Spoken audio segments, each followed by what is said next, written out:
Good afternoon, everyone. I hope you are doing great. If you can hear me clearly and if you can see the screen, please type 1. Lucas, Ivan, UI. Thank you, guys. I appreciate. The thing is, we are going to continue our journey, and tomorrow we will have lots of hands-on. So for those who want to participate and continue the practices, we need to make sure that all the prerequisites are already set. So today's intention is getting prepared for tomorrow. The thing is, this is the add class code, so please make sure that okay, I send it to, so please make sure if it works.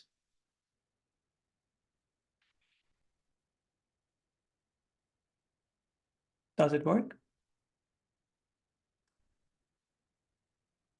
Thank you very much.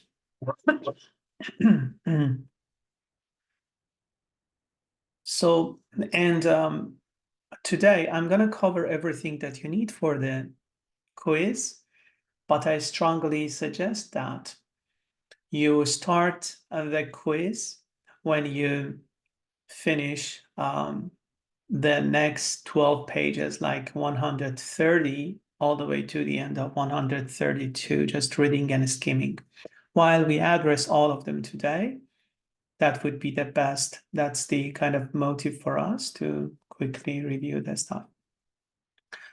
In this chapter and in this part, we start working on a data set which is not like the previous ones, part of the default data sets in Keras. This is one of the data sets that a competition was based upon it in 2013, 11 years ago. And they used 25,000 photos of dogs and cats. And we use less than 10% of that. And we prove how we can achieve even a better result just with a fraction of the data that they used. So, the very first thing that we are going to do, we just apply the normal convolutional neural networks without anything else. And it is going to bring us, it really depends on the randomness of the computer, but you'll see it gives you something like 70 plus. So in different times, I got like 71, 74, and the maximum that I could achieve was 78.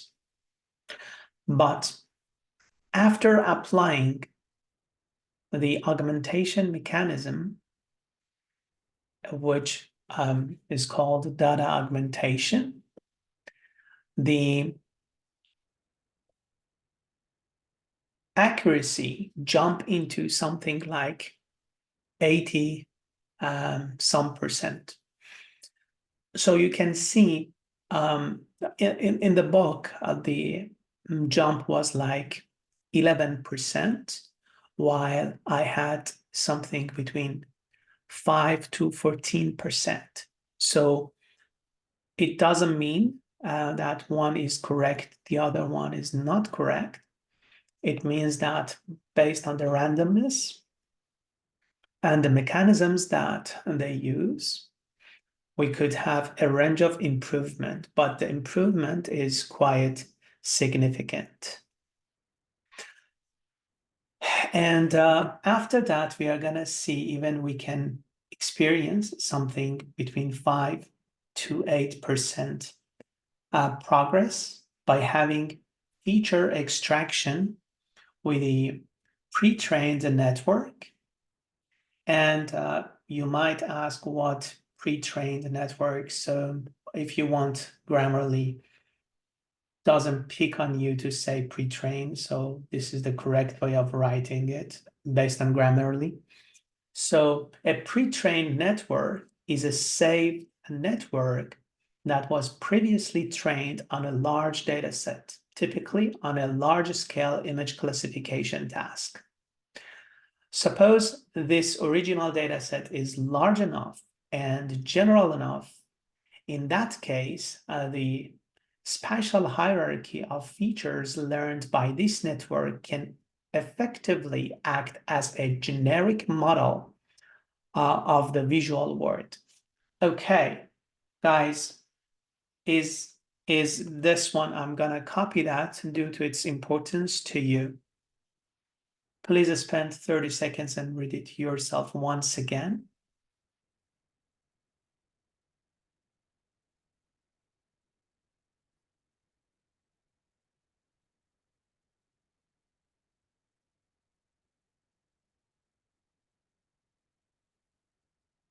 Whenever you are done, please type 1.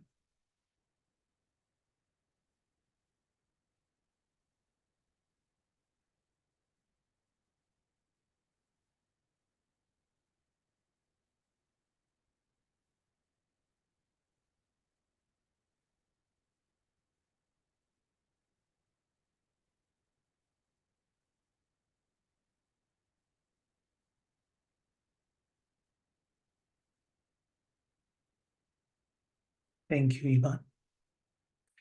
And it is on the screen as well.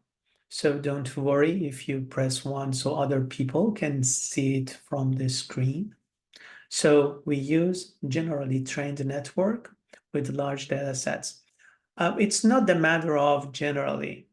We are going to talk about this. Lucas, if you don't mind, keep this question and ask me again if I do not respond to it in 5 minutes. Because we need first to talk about the occasions that we use these techniques. One is feature extraction with a pre-trained network and fine-tuning a pre-trained network and what they mean technically. So you see with this one, we have a kind of improvement almost 5% to 10, 12% compared to this one. And with fine tuning, we could even increase 2% more in our accuracy. So it says that with all these 3 techniques, like 1, data augmentation, 2, feature extraction, and 3, fine tuning, a pre-trained feature extraction of that network. With all these 3 techniques, unfortunately, it has forgotten to mention augmentation once again.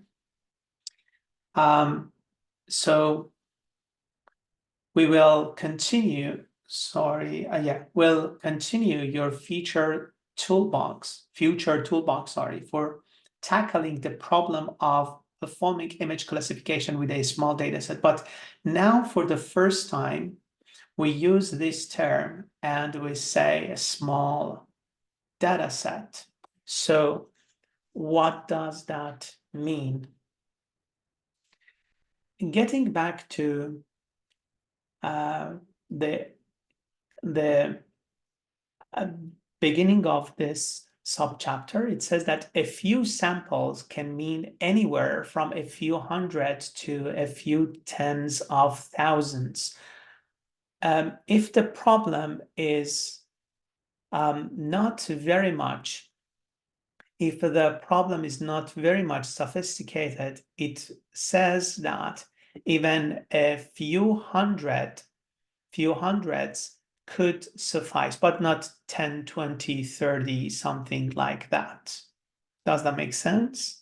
So, and later it is going to explain that what does it mean when we say a few or small data set. It really depends on many parameters. For instance, the MNIST data set was quite large for something very simple, that we had to recognizing handwritten digits from 0 to 9, right? So for such cases, you can see, and there is another thing that I want to mention here. Let me ask you this question. If we do not have enough, I'm going to get to the questions one at a time. So my apologies. Let me finish this one. It says that the problem of overfitting with such data sets is because we have less number of samples compared to what we actually need that. Look at this one. It says that you'll start by naively training a small ConvNet on the 2000 training samples without any regularization to set a baseline for what can achieve. This will get you to classification accuracy of that. So at this point, the main issue will be overfitting. So guys, I'm asking you, and please tell me if we have few, I'm not saying a few, negatively not enough number of samples, what would be the immediate problem? Overfitting, underfitting, I don't know, both overfitting and underfitting, information bottleneck. Yeah, so, and it totally makes sense because when you have not enough number of samples, right? Whatever you learn from the patterns among the samples and the labels would be very much specific to the case. So it's not generalized enough because we don't have good number of samples. Does that make sense? So the first result of having few samples would be overfitting, right? And the next thing is, what would be the solution for, what would be the solution when we have, for instance, 2000? I told you before in the last week that if we have 2000 images and we want to get the best out of these 2000s, we are going to artificially generate new pictures by zooming in some pictures, zooming out, bringing the object into the left, to the right, to top corner, these kind of modifications. We generate, for instance, 10 pictures out of just one current picture that we have. And we call that technique is, guys, what do we call that technique?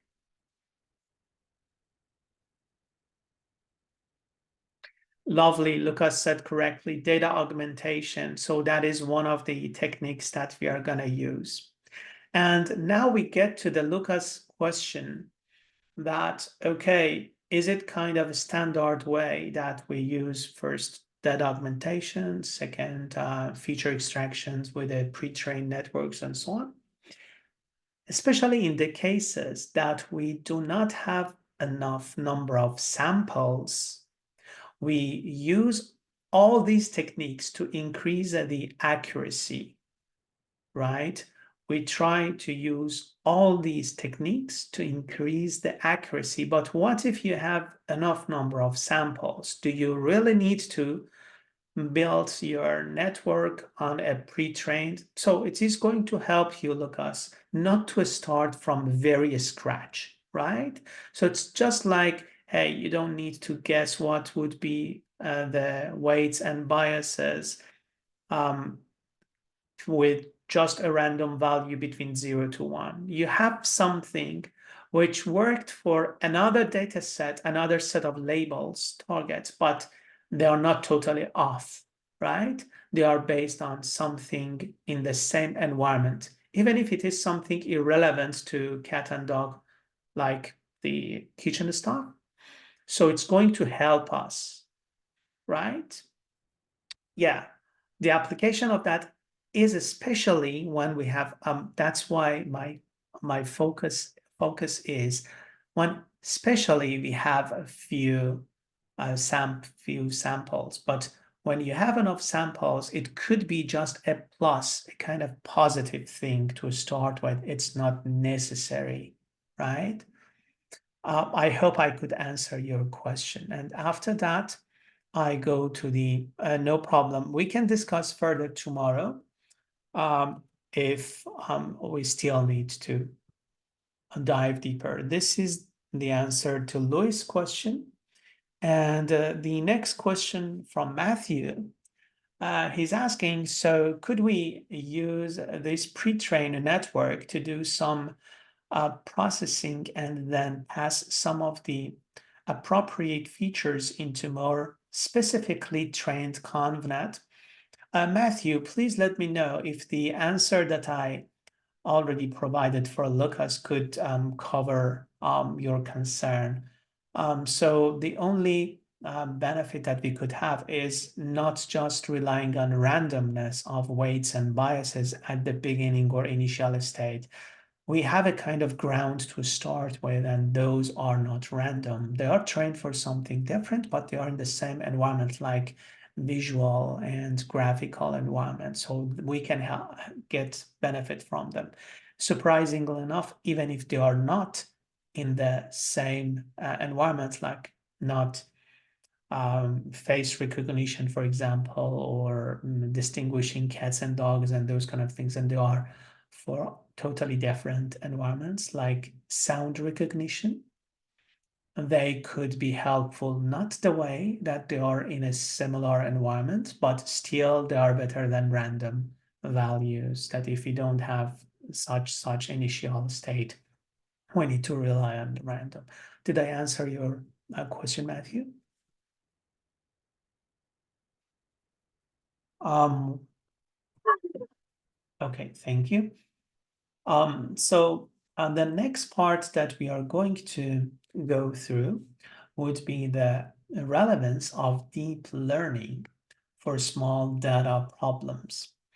It says here, and I want you please pay attention to this paragraph. It is quite important. One fundamental characteristic of deep learning is that it can find interesting features in the training data on its own without any human intervention, right? And without any need for manual feature engineering. And this can only be achieved when lots of training examples are available, right? So always we have that. Is it necessary to have feature engineering? The answer is no. But is it helpful if we can do so? Yes, definitely. The answer is positive. It's gonna at least save tons of time for us. And instead of asking the deep neural net to find those important features, if we just give a hand and help neural net to start with a smaller network, it's gonna be super helpful for that. It says that it isn't possible to train a ConvNet to solve a complex problem with just, this is the definition of what do you mean by saying a few. A complex problem with just a few tens of samples. Okay, so we shouldn't use ConvNet for such problems. But even a few hundred can potentially suffice to beat that statistical base that we know what it is, right? Whenever you can just, for instance, for cat and dog, beat something over 50%, that would be enough. Let me show you something, if it's saved what I did yesterday, and it was funny that for the first two, it's exactly 50%. So you can see we were not that much successful. This is the accuracy of the in the first two epochs. Actually, we didn't have that much magnificent result. It was like pretty close to the baseline because we had cat and dog, and look at the result. So this is just happened. My last attempt was last night, actually early morning. So I'm sorry. Yeah. Um, but because ConvNets learn local translation invariant features, and we talked extensively about what is translation invariant. For instance, if you have a curve somewhere, because of the, for instance, the ears of a cat. So if that is on the top left corner, what if you have a cat looking 90 degree to a cam and it's in the center? So you can find that. And we call that translation invariant feature. So if somebody asks you what is translation invariant features, means the feature that you can recognize no matter where they locate and they exist in the picture. Does that make sense? So they are highly data efficient on perceptual problems because we have, for instance, what is the major difference between artificial neural nets and convolutional neural nets? Guys, it's not a trick question. I already explained. So please give me one sentence or one expression that this is the major difference between conv neural net and artificial neural nets. Would you?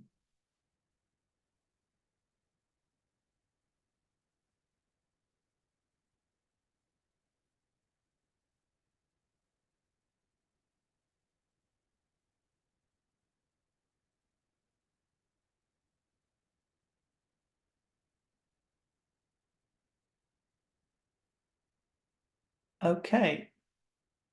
So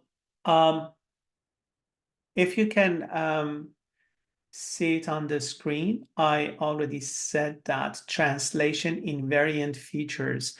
The thing which is totally makes these two environments different, I mean, artificial neural nets and convolutional neural nets, is translation invariant features, means that if you want to recognize a cat that you want to see in a new unseen data set, they should be pretty similar to what you already had in your trained model.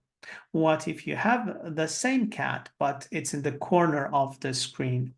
The chance of not being able to recognize is super high in artificial neural nets. So traditional neural nets finds obscure patterns unique to certain labels, but that's very much professional way of saying what I simply try to say. Thank you very much, Lucas. I'm gonna share that on the screen so people can benefit reading it.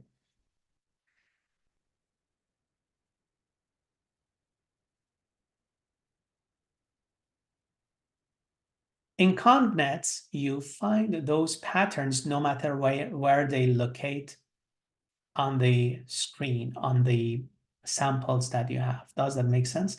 This feature is called translation invariant feature, right? So that feature is a unique feature.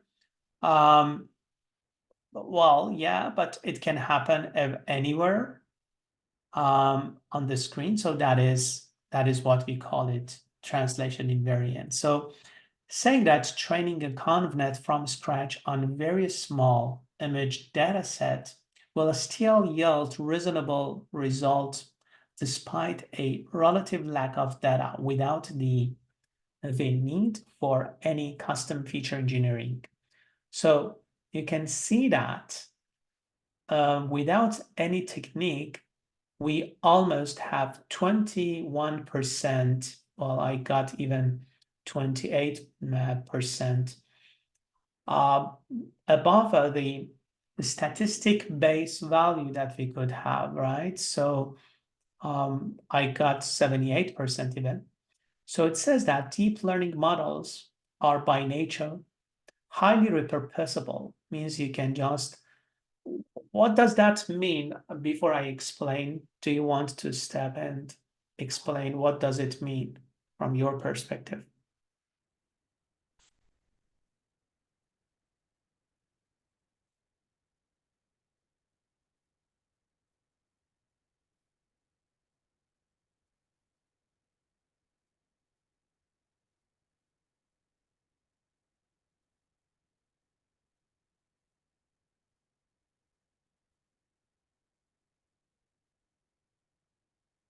Okay, as well as we talked earlier, means that if you learn, so do not need to build from scratch. Take existing network that is similar to your application you have in mind. Yeah, that's pretty neat. Yeah. You don't need to start from the scratch as correctly Lucas mentioned. If you have trained your model from, you trained it by using a different data set, you can just benefit from that and utilize that. So that is why we say it is repurposable. And we are going to use many models as the base. And in this chapter, we are gonna face that in 30, 20 some pages from now. This is the important parts that I want you please go to okay. Would you please go to your course content and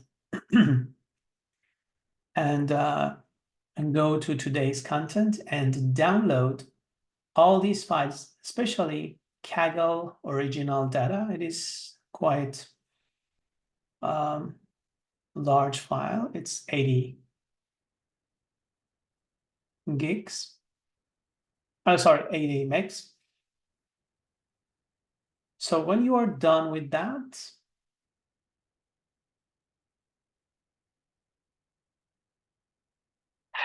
please type 2 on the screen.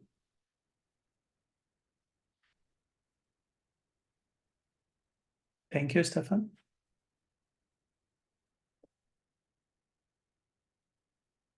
Stefan, Lucas, Anand, thank you. Eric?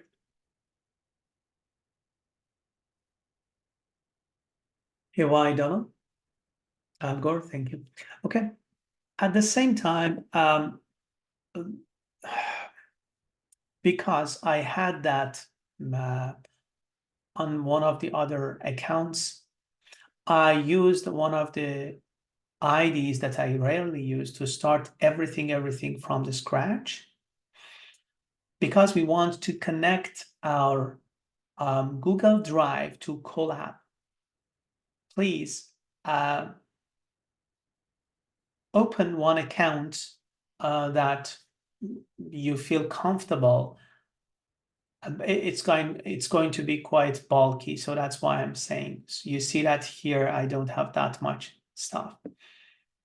So please go to the Google Drive for an account that you do not have very much content. If you go there, after that, please click on My Drive. At the same time, on another tab, please open your Google Colab and use that specific account that you want to work with. I'm telling you, I changed everything to make sure it works perfectly fine, and I do not use already copied info. So it is like from scratch, like from the beginning. And in that case, you're gonna have one folder called Colab Notebooks.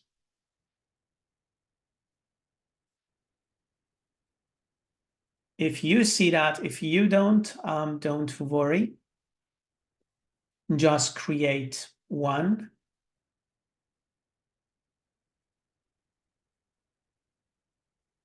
It's exactly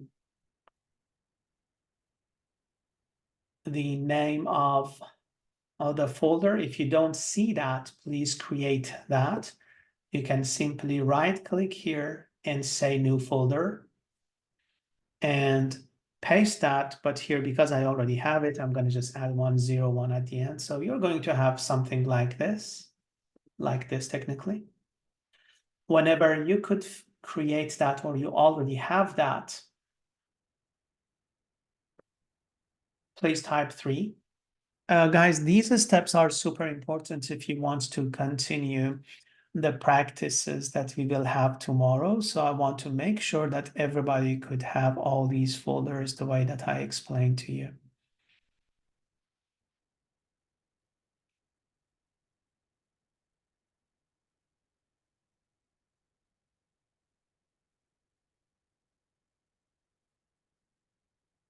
Again, click on my drive. You should have Colab notebooks.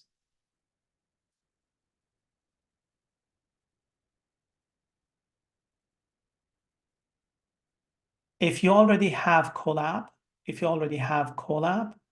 wait, then that's a good question. Stefan, if you already have Colab, then the only thing that, let me just delete that one, not to confuse. Okay. If you have that, please double click inside it and then create one folder inside that. Name, chapter, everything is based on these names. Create one folder inside it, right click, new folder, chapter 5, because I already have it, I just make. So chapter 5, if you create and you have everything like what I see here, please type 3.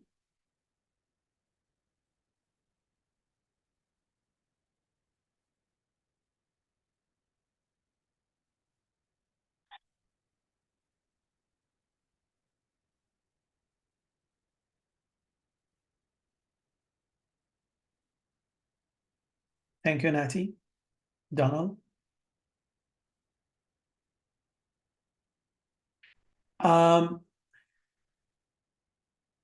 Okay, Stefan, how about this? I click on my drive.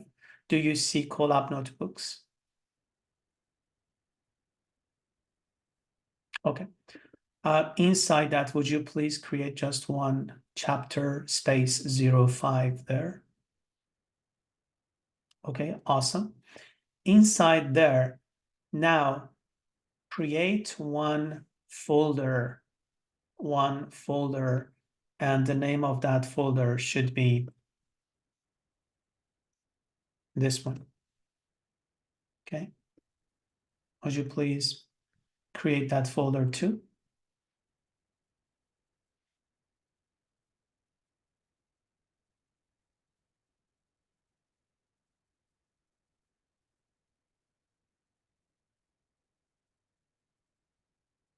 Done.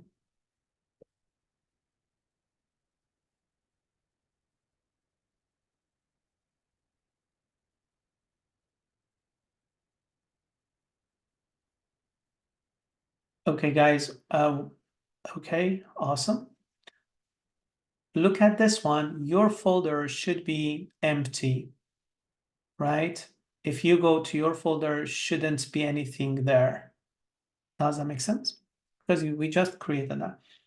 So please go to the folder that the zip file that I have already told you, this Kaggle original data.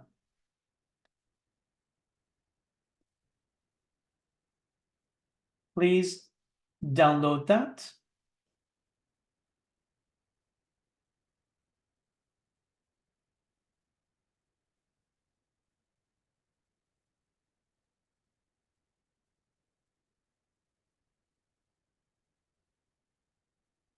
and then extract the files, extract, like unzip the file, and then you're going to have something like that.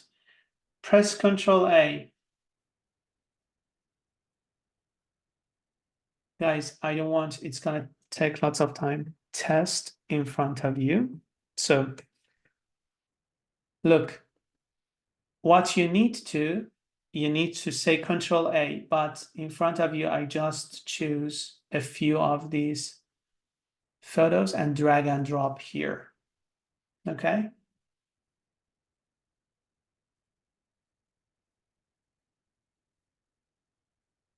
So if you see 12 items is saying uploading, and well, it could be a little bit slower than normal because I have streaming at the same time. I wish I choose even less, but you see that now 12 items are already uploaded completely, right? So what I want you please do is, it is going to take something like 1 hour. Definitely tomorrow, if I want to spend that amount of time, it's going to be quite boring for us just to wait and have those steps be done and the files get copied to the Kaggle. So what the idea is, everybody please drag and drop those 4,000 files. It's gonna take something like 1 to 2 hours. It really depends on many parameters. And as you see, I have cat.0.jpg all the way to cat dot 2000 kind of thing. And I have cat dog dot 0 all the way to dog dot. Okay. So drag and drop, and then it's going to start the process.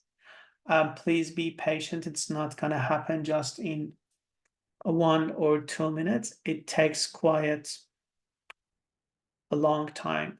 Would you please give me a feedback if it starts working at your end?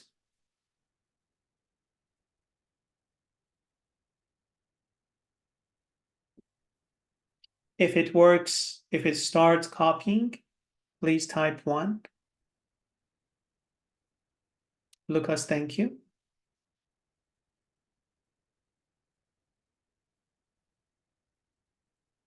Who else?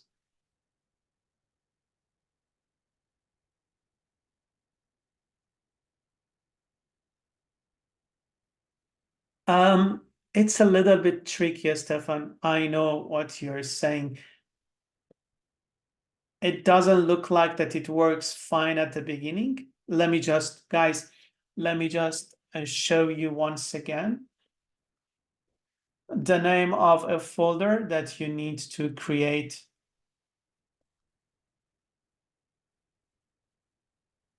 Is this, Stefan, high probably, actually, because I started everything yesterday to make sure nothing is changed and everything works fine.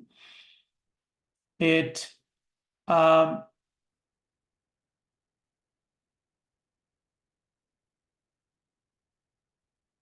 okay, so I'm going to create a folder. Please allow me to have 101 at the end. And when I go there inside, so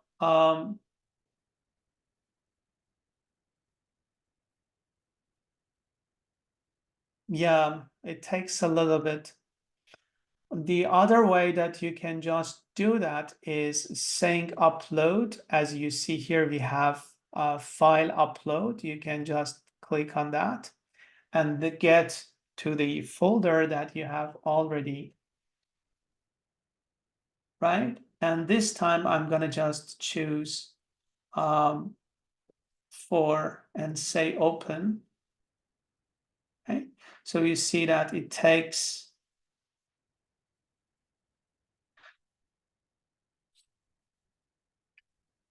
I didn't want to go to that road. One of the easiest way, if you have mounted already a drive on your computer, but I was suspicious many people, they don't have Google Drive on their computer, but that's the best way to drag and drop to your hard drive. And it's like a Dropbox. It takes a few minutes, a bit faster than this process, and it's going to, yeah. So in that case, you see I have already uploaded 4 files, and I'm going to have everything inside that file. Let me just quickly tell you what we will cover for tomorrow. So it's going to help us to get prepared for that. And we will start working on the commands that we have on page 132. And I will explain extensively what is happening in each of these commands. And here we are going to check and the length of the number of cats that we have in the training folder for cats should be 1000, the same amount for training dog samples. We have 500 for the validation of cats and dogs. And we have 500 and 500 for cats and dogs test folders. So this would be kind of like to testify if everything works fine. So I provided separate files for you. And meanwhile, that it's going to take something like 20 to 30 minutes to do all those processes. I have designed some videos. I mean, I have designed planned the session the way that while we need to wait for these processes be done at the Colab side, we can use our time effectively by continuing the theory that you see in these pages, and then to learn something new from the videos. So tomorrow we are going to continue our journey from there. But would you please confirm that if those who wanted to try, you could start copying. So it takes time, I know. You shouldn't have anything more than 400 or 500 till this moment. But could you start the process? If that is the answer, please give me high five, type 5. Thank you, Stefan. Donald, thank you. Peter, Ivan, Lucas, Huai. Excellent. So let's see what could be the prerequisite for the continuation of our journey. You don't need to have anything else except in your My Drive in Colab Notebooks, Chapter 5, and that Kaggle original data.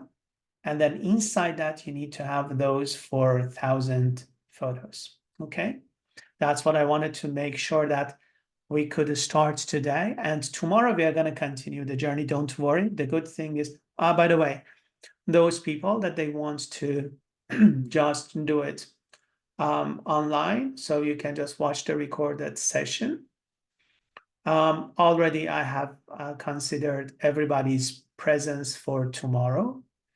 The other thing is just to make sure that you're not going to miss anything.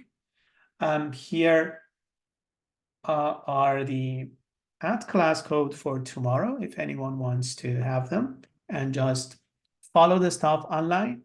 It's going to be a quiet kind of hands-on session we need to practice. So if you feel more comfortable using the session online, this is gonna be tomorrow's what do we call it?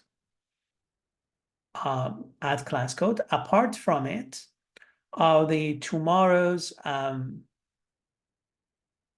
online session would happen from 12 o'clock to 3.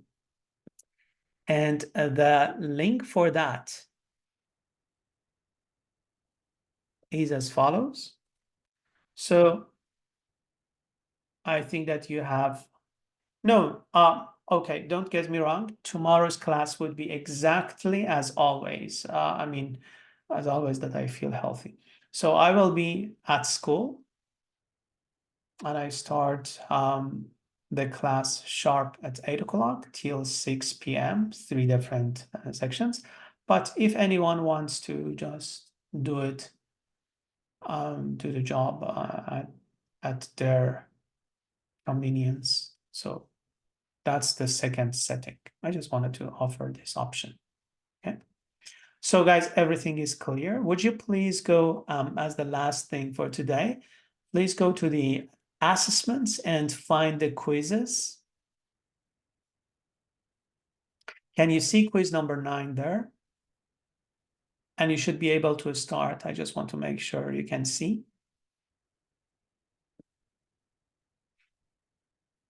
The add class for today, Donald, is this one. Okay, can you please confirm that you can see the quizzes? Quiz number 9.